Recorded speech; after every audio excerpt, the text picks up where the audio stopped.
Kang Hendrik mulai main lovebird di tahun 2008. Ya betul. Oke. Susah senangnya seperti apa gitu Kang Hendrik? Jadi kita ngomongin susahnya dulu ya. Ya. Susahnya itu satu dari lapang dulu nggak ada. Lovebird itu susah. Mengenai pembahasan kita, pengalaman Om Hendrik, apakah itu efektif bakalan kita punya konsep seperti rawatan yang tadi udah diucapin? Nah itu kan tadi saya bilang dari awal itu versi kita, versi saya.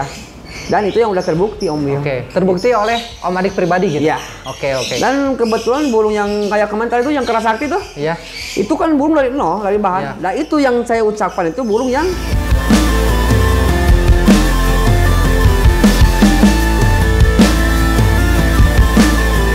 Hai, Assalamualaikum. Sehat selalu untuk kita semuanya. Alhamdulillah hari ini kita bertemu dengan Kang Hendrik. Ya. Masih di Kota Lembang. Oke, lanjut. Apa kabar Kang Hendrik? baik Om Wil. Oke. Kang Hendrik mulai main lovebird di tahun 2008. Ya betul. Oke. Susah senangnya seperti apa gitu Kang Hendrik? Jadi kita ngomongin susahnya dulu ya. Ya. Susahnya itu satu dari lapang dulu nggak ada. Oke. Lovebird itu susah. Itu 2008 saya punya lovebird itu non clap Om Wil dulu. Benar. Non clap karena dulu nggak tahu non clap apa clap nggak tahu. Iya. Nah dulu awal dapat lapang itu bukan dapat lapang, awal saya lihat lovebird itu di Cibaduyut. Cibaduyut. 2008 akhir ada di Cibaduyut. Nah akhirnya di situ saya beli burung dulu. Beli burung yang saya kasih nama Anggun. Oke. Nah itu susah, saya nemu itu di daerah Ciwaruga. Ada 2 kelas, alhamdulillah langsung juara 2. Pada hari Minggu waktu itu. Ya. Hari Selasa saya kontak teman yang punya IO, Kang Wowo yang punya Sanggerangon. Iya. Nah, saya nyuruh Kang Wowo di Lembang ada yang punya lovebird ada berapa orang? Ada 10 lebih katanya. Tolong kita undang buat hari Rabu. Nah itu perdana ada lovebird di Lembang. Oke. Akhirnya datang ada sekitar 15 burung. Dan Anggun yang meraih juara 1 waktu itu. Karena belum ada lovebird ya? bagus. 2009 itu? 2009 awal. Oke. Piagam pertama 2009 awal. Nah di situ mungkin senangnya karena waktu itu burung kayak ngepak sayap, ngeruji, masih bisa juara Om Wil. Iya. Karena masih langka lah. Masih langka. Nah dari situ saya mulai nyari-nyari lapang itu ada, tapi jauh kayak Subang ke pelosok-pelosok. Iya. 1 minggu cuman ada 2 kelas. Dulu itu 2 event. Ya, cuma ada 2 event. Nah, dulu nggak ada pemisah kelas kayak sekarang, baksi umum, fighter nggak ada. Oke. Paul belum ada, pokoknya lovebird aja dulu. Kilo gebrus kalau bahasa. Kilo gebrus. Oke. Senangnya itu mungkin kebetulan pas punya saya itu emang dulu kebetulan alhamdulillah juara terus. Nah, senangnya itu dulu settingan nggak ribet kalau kayak dulu ya. Terus burung emang baru punya 1 betina. Nah, mungkin senangnya itu dulu sempat ada tawaran fantastik juga ya. Cuman dulu nggak saya jual karena susah dulu. Susah nyari penggantinya. Dan sampai sekarang saya main lovebird Om Wil. Oke. Nah, mungkin senangnya itu lovebird itu orang bilang burung susah jalan dulu. Nah mungkin orang yang bisa ngejalanin burung lovebird itu ya itu bahagianya di lovebird itu senangnya. Oke. Dari 2008 sampai sekarang. Oke. Sampai banyak yang udah kehitung ini juga ya. Banyak, saking banyak gitu. Oke. Yang sebenarnya yang poin paling pentingnya merawat lovebird itu seperti apa gitu Kang Hendrik? Nah kalau lovebird itu sebetulnya konsisten Om Wil ya. Disebut konsisten itu seperti ini karena lovebird itu versi saya itu karena burung kebiasaan.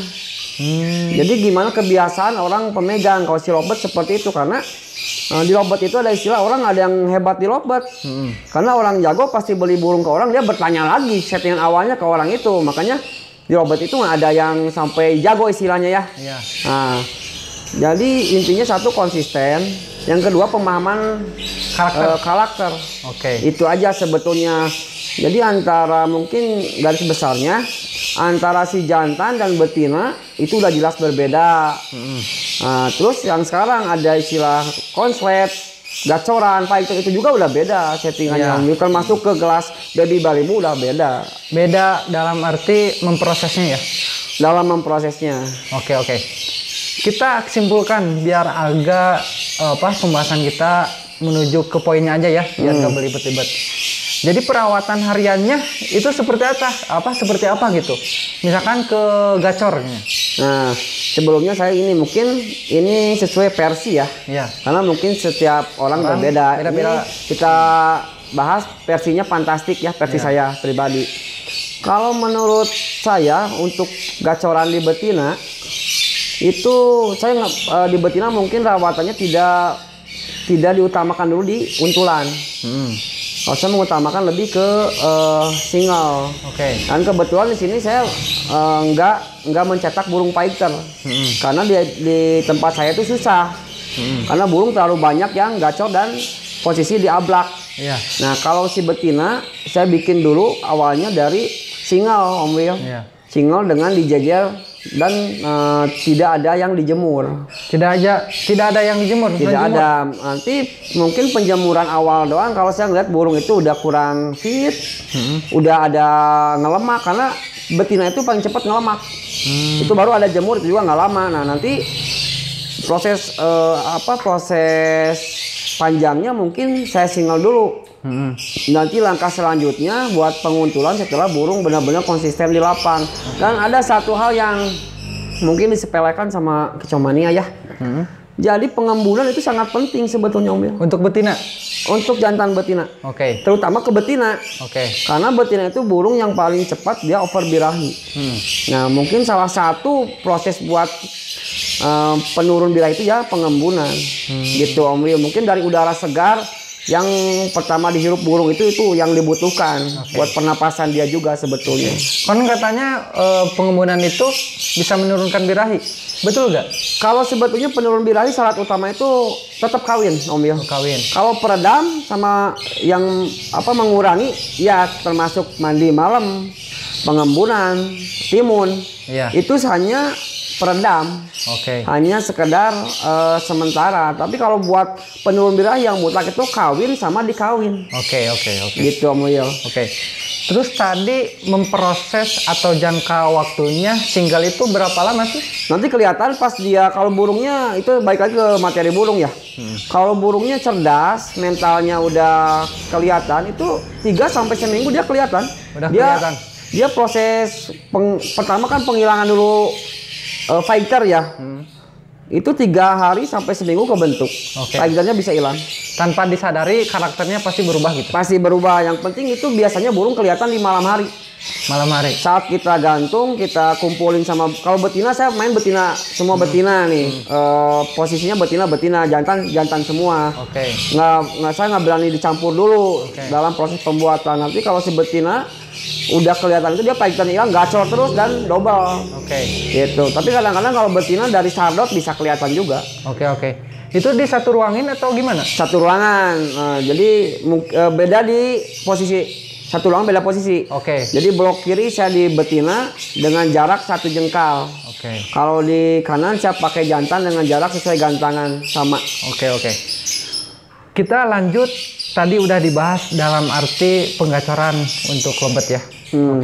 Terus setelah gacor mungkin ada kata konslet.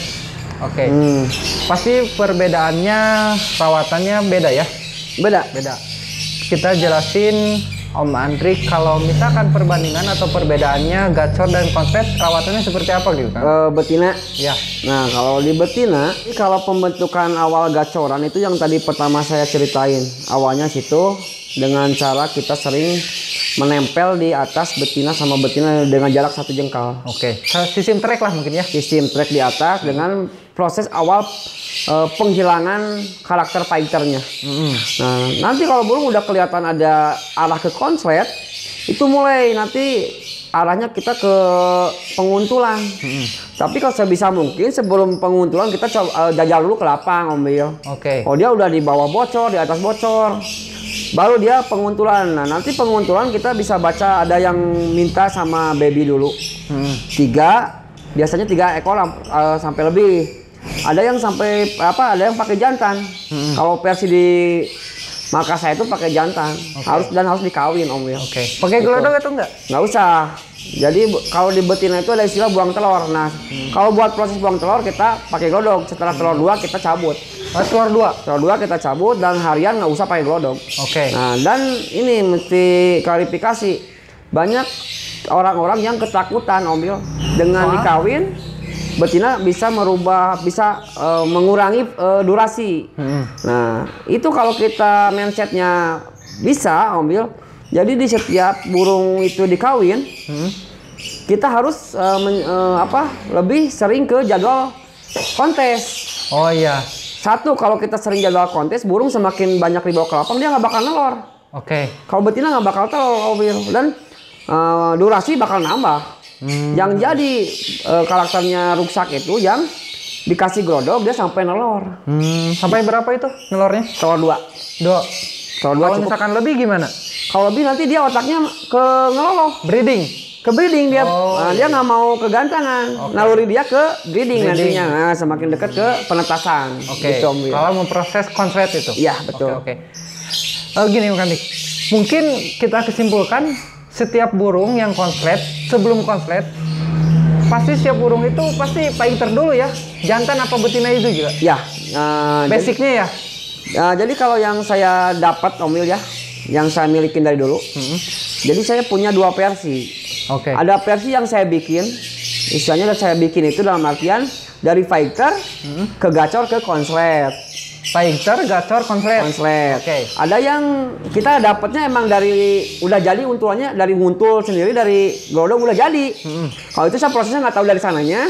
Cuman itu kita dapat, kita beli udah jadi gitu ya. Tapi kadang-kadang saya sekarang udah mulai udah jarang beli yang udah jadi. Dan prosesnya dari fighter ke gacor baru ada yang ke konslet. Oke.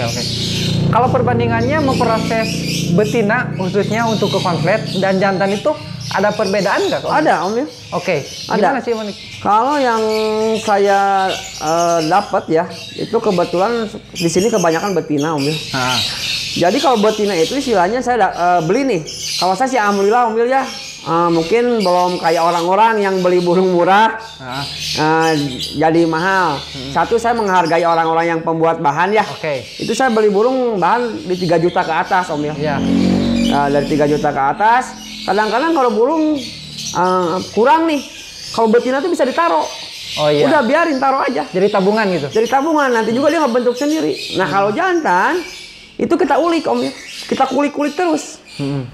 Jemurnya, hariannya, pakannya, itu kalau si betina nggak usah pakan kenceng juga bisa.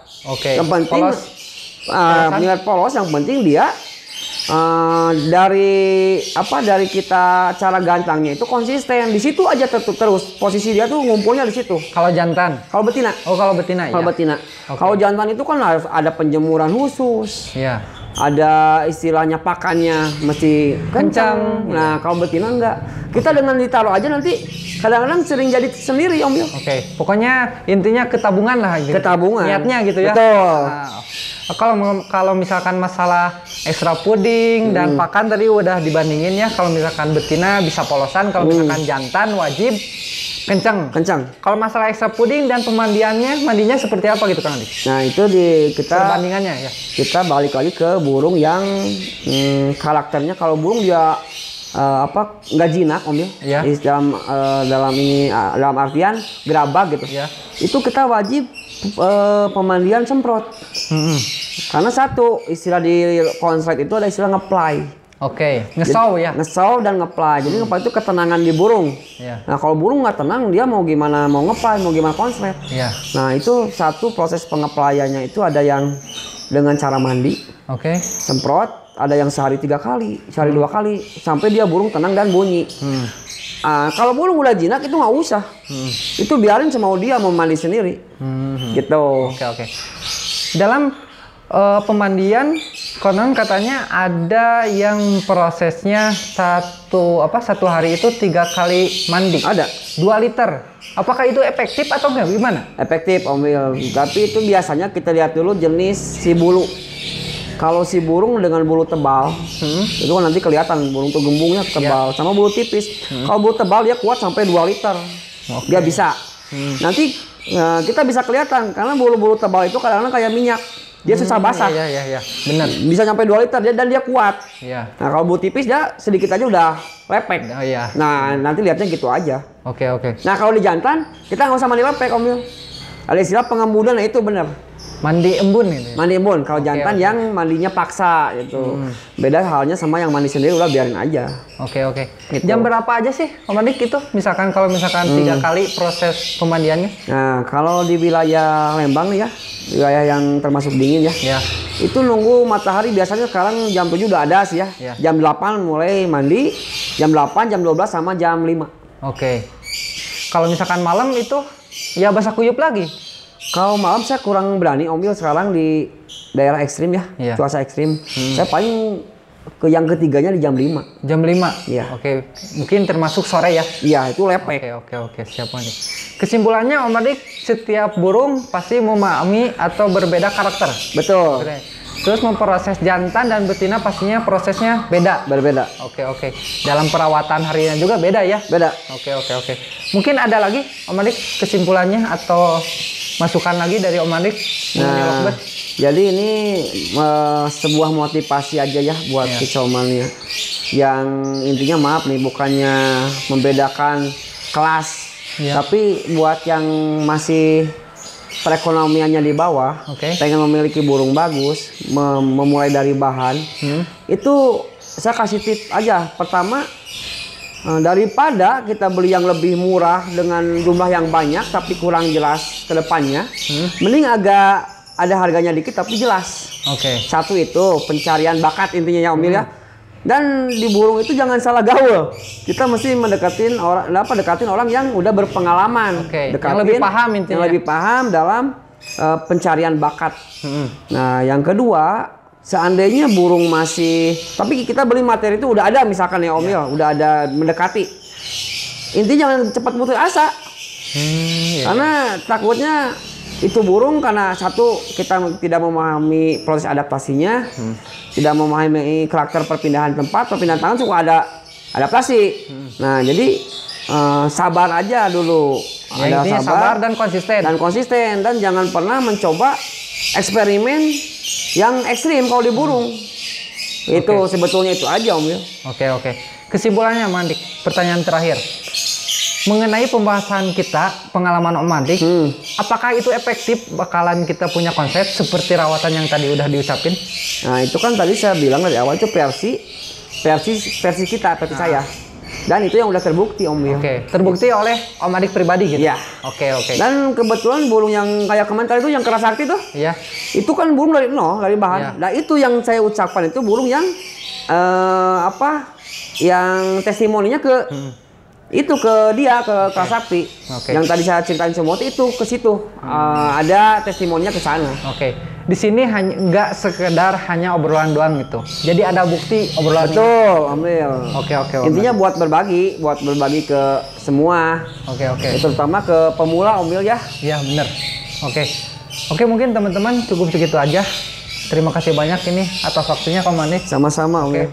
Mudah-mudahan pembahasan kita bermanfaat untuk kita semuanya. Amin. Di sini tidak ada niatan untuk menggurui atau gimana-gimana, hanya sekedar sharing dan berbagi pengalaman. Betul. Oke, sekali lagi mudah-mudahan bermanfaat. Salaman dulu Om Andik biar bersama silaturahminya. Ya. Oke. Assalamualaikum warahmatullahi wabarakatuh.